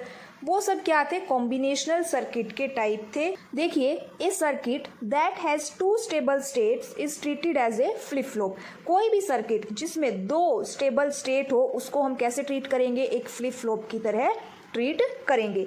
ये जो स्टेबल स्टेट होती है ये बाइनरी डेटा को क्या करती है, स्टोर करती है, और ये जो वैल्यू स्टोर करती है इनकी वैल्यू चेंज हो जाएगी, हो सकती है जैसे हमारी इनपुट वेरी करेगी उसके अकॉर्डिंग। इतनी बात आपको समझ आई कि जो एक सर्किट जिसकी 2 स्टेबल स्टेट हो वो क्या कहलाता है, फ्लिप फ्लॉप। ये बाइनरी डेटा को स्टोर करती है और ये बाइनरी डेटा इनपुट के अकॉर्डिंग चेंज होता रहता है। जो फ्लिप फ्लॉप है वो किसी डिजिटल सिस्टम या हम कहें कि सीक्वेंशियल लॉजिकल सर्किट का बेसिक बिल्डिंग ब्लॉक है। मतलब बेसिक जो डायग्राम कहें या बेसिक जो एलिमेंट कहें वो क्या है, फ्लिप फ्लॉप है। ठीक है, फ्लिप फ्लॉप या लैच ये क्या होते हैं, ये डेटा स्टोरेज एलिमेंट के एग्जाम्पल है। दोनों ही स्टोरेज एलिमेंट है, बस ये वर्किंग में डिफरेंट होते हैं। 4 टाइप के फ्लिप फ्लॉप होते हैं, SR, JK, T flip flop और D फ्लिप फ्लॉप। एक एक करके सभी के बारे में हम देखेंगे। तो देखिए, SR फ्लिप फ्लॉप क्या होता है। SR फ्लिप फ्लॉप का मतलब है set reset flip flop. SR flip flop सबसे कॉमन यूज होने वाला फ्लिप फ्लॉप है। जो SR फ्लिप फ्लॉप है वो is a 1 bit memory bistable device having 2 inputs. कितने इनपुट है यहाँ पे, 2 इनपुट है, सेट और रीसेट। जो सेट इनपुट है वो हमारी आउटपुट को 1 करती है, और जो रीसेट है वो हमारी आउटपुट को क्या कर देती है, 0। या हम कहें कि जो रीसेट इनपुट है वो क्या करती है कि जो हमारी करंट स्टेट है उसको वापस किस में बदल देती है, ओरिजिनल स्टेट में बदल देती है। Reset input is used to get back the flip flop in its original state from current state with an output Q। अब एक बात ध्यान से देखिएगा कि जो ये फ्लिप फ्लॉप होते हैं इनको हम यूनिवर्सल गेट की हेल्प से डिजाइन करते हैं। यूनिवर्सल गेट कौन से हैं हमारे पास? नैंड गेट और नोर गेट। मतलब हम किसी फ्लिप फ्लॉप को नैंड गेट से भी डिज़ाइन कर सकते हैं और उसका सर्किट हम नोर गेट से भी डिज़ाइन कर सकते हैं। इतनी बात आपको समझ में आई? जो ये नैंड गेट नोर गेट होते हैं ये क्या करते हैं? ये फीडबैक प्रोवाइड करवा देते हैं हमें। क्या प्रोवाइड करवाते हैं? ये फीडबैक प्रोवाइड करवाते हैं from both of its output back to opposing input. मतलब आउटपुट से वापस उसकी ऑपोजिट इनपुट को क्या प्रोवाइड करवाते हैं यहाँ पे? फीडबैक। अब लैच और फ्लिप फ्लॉप में डिफरेंस अगर देखा जाए तो लैच ट्रांसपेरेंट होते हैं, फ्लिप फ्लॉप क्या होते हैं? Pair of latches. जैसे मास्टर स्लेव, जो लैच है उसमें इनपुट डायरेक्टली आउटपुट से कनेक्ट होती है, लेकिन फ्लिप फ्लॉप के अंदर वो क्लॉक के ऊपर डिपेंड करती है, क्लॉक राइज या फॉलिंग इसके ऊपर वो डिपेंड करती है। लैच जो है उसको हम सॉफ्ट बैरियर बोलते हैं। लैच को क्या बोलते हैं? Soft barrier. और फ्लिप फ्लॉप जो है हार्ड बैरियर होता है। लैच के अंदर कम लिगेट्स यूज़ होंगे तो कम एरिया लेगा और कम पावर लगेगी। फ्लिप फ्लॉप के अंदर ज़्यादा होते हैं। लैच फास्ट होता है, फ्लिप फ्लॉप स्लो होता है। लैच में हमें ज़्यादा टूल्स की रिक्वायरमेंट होती है और फ्लिप फ्लॉप जो है वो इजी होता है। लैच लेवल ट्रिगर्ड है and flip flop edge triggered है। ये सिंपल आपके सामने एक SR लैच को डिज़ाइन किया गया है 2 नैंड गेट यूज़ करके। उसमें देखिए SR 2 इनपुट है, Q बार 2 आउटपुट है। यहाँ पे ये फीडबैक दिया जा रहा है आउटपुट को उनकी ऑपोजिट इनपुट में फीडबैक यहाँ पे दिया जा रहा है। सेम नोर गेट की हेल्प से भी हम बना सकते हैं। ये SR फ्लिप फ्लॉप है। आगे का पोर्शन देखेंगे तो पूरा सेम SR लैच ही है, बस पीछे के पोर्शन में क्या डिफरेंस है? 2 नैंड गेट एक्स्ट्रा लग गए और एक क्लॉक भी यहाँ पे यूज हो रही है। इतनी बात समझ में आ गई कि SR लैच और SR फ्लिप फ्लॉप कैसे डिफरेंट है एक दूसरे से। तो चलिए अब बात करते हैं वापस अपने टॉपिक पर, SR फ्लिप फ्लॉप। यहाँ पे SR फ्लिप फ्लॉप को डिज़ाइन किया गया है। यहाँ पे मैंने 2 एंड गेट यूज़ किए हैं SR और उसको एक क्लॉक इनपुट प्रोवाइड हुई है। ठीक है, SR 2 इनपुट दी हमने और एक क्लॉक इनपुट। यहाँ पे 2 नोर गेट है। उन 2 नोर गेट में देखिए एंड गेट की आउटपुट क्या बन रही है? वहाँ की इनपुट जा रही है। एंड गेट की आउटपुट नोर गेट की इनपुट बन गई। हमारे पास 2 आउटपुट आती है। ये जो आउटपुट है अपनी ऑपोजिट इनपुट को क्या दे रही है? फीडबैक दे रही है। यहाँ पे ये क्या दे रही है? फीडबैक। और आउटपुट क्या क्या है हमारी? QT मतलब करंट स्टेट और QT+1 मतलब कि नेक्स्ट स्टेट। तो इस तरह से SR फ्लिप फ्लॉप को हम डिज़ाइन कर लेंगे। अब यहाँ पे देखिए कि जो SR फ्लिप फ्लॉप है affect the output only when positive transition of clock signal is applied instead of active enable. मतलब कि SR फ्लिप फ्लॉप कब काम करेगा? जब उसको कोई क्लॉक मिलेगी, पॉजिटिव ट्रांजिशन ऑफ क्लॉक मिलेगी तब वो क्या करेगा? काम करेगा। ट्रूथ टेबल देखिए इसकी, या इसको हम स्टेट टेबल भी बोल देते हैं। SR और आउटपुट है यहाँ पे QT+1। जब SR 0 है तो क्या रहेगी? अनचेंज्ड, मतलब कि करंट स्टेट ही रहेगी। S की वैल्यू अगर 0 है तो हमारी Q नेक्स्ट स्टेट 0 रहेगी और 1 है तो नेक्स्ट स्टेट 1 हो जाएगी। और अगर 1 है तो इसके लिए क्या होगी? अनडिफाइंड है।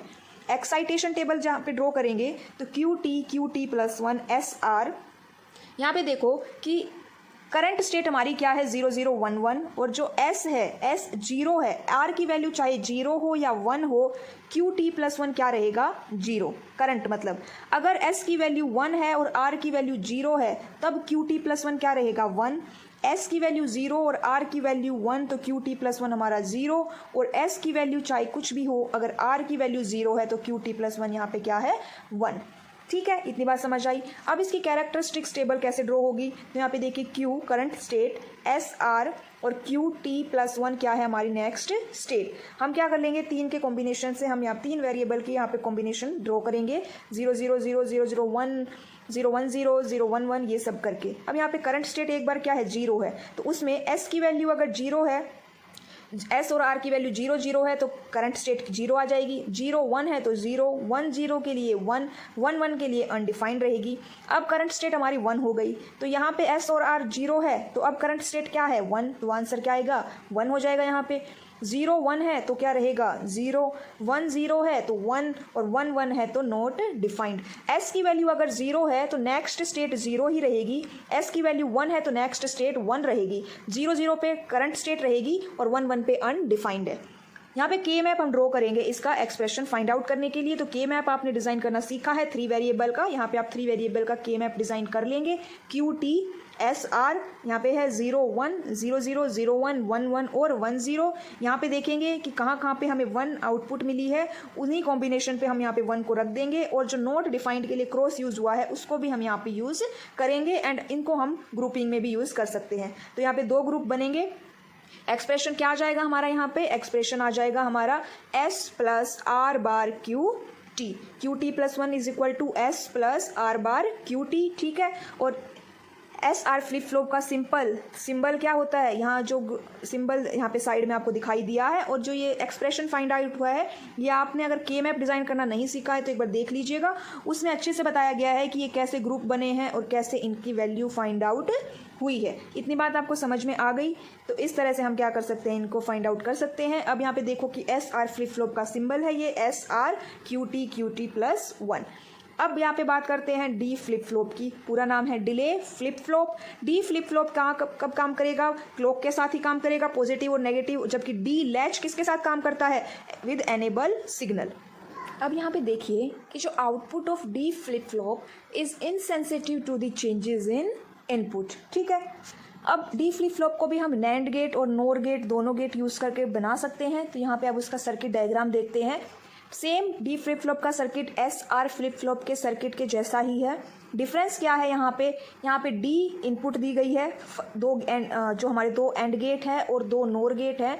एंड गेट को हमने डी इनपुट दी, दूसरे गेट को हम उसको डी नोट दे रहे हैं, मतलब कि डी का कॉम्प्लीमेंट दे रहे हैं। एक क्लॉक होती है यहाँ पे, एंड गेट की इनपुट नोर गेट की, एंड गेट की आउटपुट नोर गेट की क्या बन जाती है, इनपुट बन जाती है। और यहाँ पे ये क्या दिया जा रहा है, फीडबैक दिया जा रहा है। Same S R flip flop है। डिफरेंस क्या है, यहाँ पे वहाँ पे इनपुट में एस और आर था, यहाँ पे इनपुट में क्या था, एस और आर, और यहाँ पे इनपुट में क्या है, डी और डी बार। इतनी बात समझ में आई कि डी फ्लिप फ्लॉप में डी और डी बार इनपुट में है। स्टेट टेबल इसकी क्या है, डी की वैल्यू 0 है तो नेक्स्ट स्टेट 0 रहेगी, अगर 1 है तो नेक्स्ट स्टेट 1 रहेगी।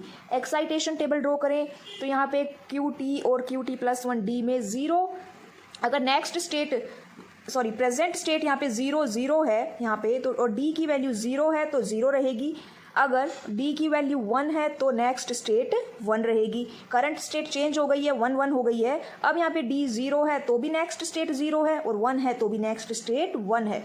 इसका क्या मतलब हुआ, करंट स्टेट से कोई इफेक्ट नहीं हो रहा है, नेक्स्ट स्टेट की वैल्यू डी इनपुट वैल्यू के इक्वल रहेगी। ठीक है, कैरेक्टरिस्टिक्स टेबल यहाँ पे देखिए, Q T D Q T plus 1, 0 0 पे 0 मिलेगा हमें, अगर 1 है तो 1 मिलेगा, 0 है तो 0 मिलेगा, 1 है तो 1 मिलेगा। ठीक है, Q T plus 1 is equal to D. यहाँ पे उसका सिंबल दिया गया है, देखिए सिंबल है डी फ्लिप फ्लॉप का, ये सिंपल सा सिंबल है। अब यहाँ पे इतनी बात हमें समझ आ गई कि जो नेक्स्ट स्टेट होगी डी फ्लिप फ्लॉप की is always equal to the data input. ठीक है, इतनी बात हमें समझ आई। जो डी फ्लिप फ्लॉप है वो रजिस्टर, शिफ्ट रजिस्टर और कुछ काउंटर्स में भी यूज होता है। अब चलिए बात कर लेते हैं जे के फ्लिप फ्लॉप की। तो जो जे के फ्लिप फ्लॉप है वो एक मॉडिफाइड वर्जन है एस आर फ्लिप फ्लॉप का। It operates only with positive और नेगेटिव क्लॉक ट्रांजिशंस इन एस आर फ्लिप फ्लॉप में क्या था कि जब दोनों की वैल्यू 1 है तो आउटपुट अनडिफाइंड थी, लेकिन जे के फ्लिप फ्लॉप के अंदर जब दोनों की इनपुट वैल्यू 1 है तो आउटपुट क्या करती है, टॉगल करती है। जे K flip flop is a gated S R flip flop. Same circuit diagram S R वाला है, बस चेंजेस कहाँ पे है, एक तो है इनपुट में चेंजेस है, यहाँ पे के इनपुट, यहाँ पे जे इनपुट। दूसरा चेंज क्या है यहाँ पे कि देखिए जो आउटपुट है वो क्या बन रही है, वो इनपुट भी बन रही है। क्यू टी प्लस 1 फीडबैक तो जा ही रहा है, उसके साथ साथ ये क्या बन रही है, जे के साथ इनपुट बन रही है और ऊपर वाला के साथ इनपुट बन रही है। ठीक है, इतनी बात हमें समझ आई। अब यहाँ पे स्टेट टेबल देखिए कि अगर 0 0 है तो प्रीवियस स्टेट ही रहेगी, 0 1 पे 0, 1 0 पे 1 और 1 1 पे क्या करेगी, टॉगल करेगी। इतनी बात समझ आई। ये उसका सिंबल है सिंपल, जे के, एक क्लॉक और 2 आउटपुट। एक्साइटेशन टेबल की बात कर लेते हैं। तो यहाँ पे excitation table Q T plus 1 जे के में देखिए कि करंट स्टेट एक बार 0 है और अगर जे की वैल्यू 0 है, आउटपुट के चाहे कुछ भी हो तो नेक्स्ट स्टेट 0 रहेगी। अगर जे की वैल्यू 1 है और के चाहे 0 हो या 1 हो, नेक्स्ट स्टेट क्या होगी, 1 होगी। अब अगर करंट स्टेट की बात करें 1 हो जाए, तब जे की वैल्यू चाहे 0 हो या 1 हो, करंट स्टेट चेंज हो गई है, अब जे की वैल्यू 0 हो या 1 हो, और अगर के की वैल्यू 1 है तो टॉगल करेगी 0 हो जाएगी, और के की वैल्यू अगर 0 है तो टॉगल करके 1 हो जाएगी। कैरेक्टरिस्टिक्स टेबल देखिए यहाँ पे क्यू टी जे के क्यू टी प्लस 1, यहाँ पे 8 कॉम्बिनेशंस लिख लेंगे। अब जब हमारी नेक्स्ट करंट स्टेट 0 है, तब देखिए कि 0 0 पे 0, जे की वैल्यू 0 है तो 0, जे की वैल्यू 1 है तो 1, और 1 1 है तो टॉगल करेगी, मतलब 0 से 1 हो जाएगी। करंट स्टेट अब 1 हो गई, 0 0 पे 1 मिलेगा, अब हमें 0 है तो 0, 1 है तो 1, और 1 1 पे टॉगल करके 0, मतलब यहाँ पे हमें क्या समझ आया। अब हम क्या फाइंड आउट करेंगे, इसका लॉजिकल एक्सप्रेशन फाइंड आउट करेंगे, के मैप ड्रॉ करेंगे और लॉजिकल एक्सप्रेशन फाइंड आउट हो जाएगा। जे के फ्लिप फ्लॉप जो है होल्ड, रीसेट, सेट और कॉम्प्लीमेंट के लिए यूज होता है। रेस प्रॉब्लम यहाँ पे हो जाती है इसके अंदर, जे के फ्लिप फ्लॉप के अंदर। जे के फ्लिप फ्लॉप 1 1 पे टॉगल करता है, ठीक है। टी फ्लिप फ्लॉप की बात करें, टी मतलब toggle flip flop, simplified version of J K flip flop. इतनी बात समझ आई। टी फ्लिप फ्लॉप को हम कैसे जे के फ्लिप फ्लॉप से ऑब्टेन बना सकते हैं, ऑब्टेन कर सकते हैं कैसे, सिंपली आप टी इनपुट दे दो दोनों एंड गेट में, जे और के की जगह पे क्या दे दो, टी इनपुट दे दो, और हमारा क्या कर लो, जो लास्ट में जो आउटपुट आ रही है उसको भी हम जो हमारे एंड गेट है उसके साथ कनेक्ट कर देंगे। पूरा जे के फ्लिप फ्लॉप है, बस टी इनपुट देनी है हमें यहाँ पे। ये क्या करेगा, अगर 0 है तो करंट स्टेट रहेगी और 1 है तो टॉगल करेगा। कैरेक्टरिस्टिक्स टेबल देखिए, प्रेजेंट स्टेट 0 है, तब अगर t की वैल्यू 0 है तो नेक्स्ट स्टेट 0 रहेगी, और अगर t की वैल्यू 1 है तो नेक्स्ट स्टेट 1 रहेगी। अब अगर करंट स्टेट 1 हो गई और t की वैल्यू 0 है तब टॉगल करेगी, ठीक है, और 1 है तो टॉगल करेगी, मतलब ये एक एक्सोर गेट की तरह काम कर रहा है, Q T XOR T. T flip flop को हम काउंटर्स में यूज करते हैं। टी फ्लिप फ्लॉप को हम 2 फंक्शंस के लिए यूज करेंगे, होल्ड और कॉम्प्लीमेंट के लिए। जे के फ्लिप फ्लॉप चारों फंक्शंस के लिए यूज होता है। यहाँ पे टी फ्लिप फ्लॉप को डी फ्लिप फ्लॉप की हेल्प से डिजाइन किया गया है। एक डी फ्लिप फ्लॉप है, एक एक्सोर गेट यूज हुआ है। यहाँ पे देखिएगा, टी फ्लिप इनपुट दी हमने, यहाँ पे उस जो आउटपुट मिली वो डी फ्लिप फ्लॉप की इनपुट बन जाएगी। क्यू टी जो आउटपुट है वो यहाँ पे एक्सोर गेट की इनपुट बन जाएगी। अब देखिए, सबसे सिंपल होता है जे के फ्लिप फ्लॉप की हेल्प से टी फ्लिप फ्लॉप को डिजाइन करना। सिंपली टी इनपुट देनी है हमें, दो जे और के में हमें 2 आउटपुट मिल जाएगी, ठीक है। जे के फ्लिप फ्लॉप जो है, देखिए उसके अंदर एक प्रॉब्लम आई। क्या प्रॉब्लम आई कि जब दोनों इनपुट और क्लॉक 1 सेट हो जाती है तब क्या होता है, उसमें टॉगल होता है। लेकिन अगर वो क्लॉक लंबे टाइम तक 1 रहे तो हमारी आउटपुट टॉगल करती रहेगी। कब तक, जब तक क्लॉक 1 रहेगी तब तक। इससे क्या होगा कि हमारी जो आउटपुट प्रोड्यूस होगी वो अनसर्टेन और अनरिलायबल होगी। इसी प्रॉब्लम को रेस कंडीशन कहते हैं, एंड ये प्रॉब्लम मास्टर स्लेव के अंदर रिमूव की गई। कैसे रिमूव की गई, इसके अंदर ये एंश्योर किया गया कि जो क्लॉक है वो ज़्यादा लंबे समय तक 1 ना रहे। जो मास्टर स्लेव फ्लिप फ्लॉप है उसको हम 2 जेके फ्लिप फ्लॉप को कंबाइन करके बना सकते हैं। ये जो फ्लिप फ्लॉप है वो एक सीरीज में कनेक्ट रहेंगे। एक फ्लिप फ्लॉप इनमें से मास्टर की तरह वर्क करेगा जिसको मास्टर फ्लिप फ्लॉप बोलेंगे, एंड दूसरा फ्लिप फ्लॉप स्लेव की तरह काम करेगा जिसे स्लेव फ्लिप फ्लॉप हम कहेंगे। इतनी बात आपको समझ में आई। अब यहाँ पे देखिए, जो मास्टर फ्लिप फ्लॉप है उसकी आउटपुट स्लेव फ्लिप फ्लॉप की इनपुट बनेगी, एंड स्लेव फ्लिप फ्लॉप की आउटपुट मास्टर फ्लिप फ्लॉप की इनपुट बनेगी। इनके अलावा इसके अंदर एक नोट गेट या इन्वर्टर गेट भी यूज होता है। इस गेट का ये काम होता है कि जो हमारी क्लॉक पल्स है उसको इन्वर्ट करना, क्योंकि मास्टर और स्लेव 2 फ्लिप फ्लॉप है तो उनके लिए हमें क्या चाहिए, एक क्लॉक पल्स चाहिए जो क्लॉक पल्स ट्रू और फॉल्स सेट होगी। अब उसी के लिए इन्वर्टर गेट की रिक्वायरमेंट हुई। जब clock pulse master flip flop के लिए ट्रू है तो वो स्लेव के लिए फॉल्स रहेगी, और अगर वो मास्टर के लिए फॉल्स है तो स्लेव के लिए वो ट्रू रहेगी। ये master slave JK flip flop है। देखिए 2 जेके फ्लिप फ्लॉप है, यहाँ पे 2 इनपुट है जे और के, 2 आउटपुट जनरेट हुई जो स्लेव की क्या बन गई, इनपुट। उसके बाद उसकी 2 आउटपुट जनरेट हुई जो क्या बन गई, मास्टर की इनपुट। यहाँ पे देख सकते हो ये मास्टर की क्या बन गई, इनपुट। इसके अलावा यहाँ पे क्लॉक है, मास्टर को हमने पॉजिटिव क्लॉक दी है और स्लेव को हम क्या दे रहे हैं, नेगेटिव क्लॉक दे रहे हैं। इतनी बात समझ में आई। चलिए अब आगे चलते हैं। अब यहाँ पे देखो, जब क्लॉक पल्स ट्रू है तो उसका मतलब जो स्लेव फ्लिप फ्लॉप है वो क्या है, आइसोलेटेड स्टेट में रहेगा और हमारा सिस्टम में be affected by J and K inputs. The slave remains isolated until clock pulse is equal to 1। जब तक क्लॉक पल्स 1 रहेगी तब तक स्लेव हमारा आइसोलेटेड रहेगा। जैसे ही वो 0 होगी, मास्टर फ्लिप फ्लॉप की जो इन्फॉर्मेशन है वो स्लेव के पास हो जाएगी और हमें एक आउटपुट मिलेगी। मास्टर फ्लिप फ्लॉप जो है उस स्लेव की इनपुट, उस स्लेव की आउटपुट के ऊपर रिस्पोंड करेगा। और यहाँ पे देखिएगा, जो मास्टर फ्लिप फ्लॉप है वो पॉजिटिव लेवल ट्रिगर्ड है और slave flip flop negative level triggered है। टॉगलिंग यहाँ पे पूरी प्रोसेस में ही होगी। क्यों? क्योंकि output changes once in a cycle. इस टाइमिंग को समझिए एक बार। क्लॉक दे रखी है, ये मास्टर की आउटपुट है और ये स्लेव की आउटपुट है।